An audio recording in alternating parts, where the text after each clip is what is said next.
This is a Cardinal flap switch, and I guess not many people have seen one of these because when it's in the panel, it's hidden amongst all the gubbins and the wiring, very hard to look at and see what the mechanism is. If you look at this side, you'll see that here is the flap selector switch, which pokes out the panel, and here is the flap indicator, and that moves there, like so, showing you where the flap position is. Here, there's just the remains there of the follow-up cable. That comes from the left wing where the flap mechanism is, and there's an electric motor and a screw jack. The electric motor is driven by these cables on the other side, and you'll see there are two micro switches. I'm just going to put this on a vise just so that I can free my hands.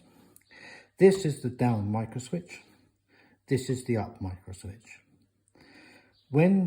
And this is a cam, which moves when you move the flap selector. So if I move the flap selector, the down micro switch makes the flaps move, and via the follow-up cable, this mechanism moves and opens the down switch. If I select more flap, the switch makes, drives the motor, the flaps move, the follow-up cable moves the follow-up bracket here until this switch opens and the flaps stop.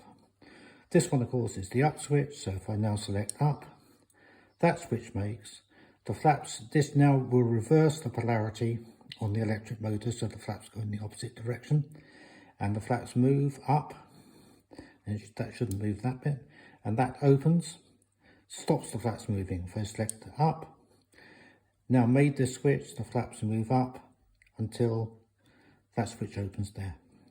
And that is the action of the Cardinal flap selector.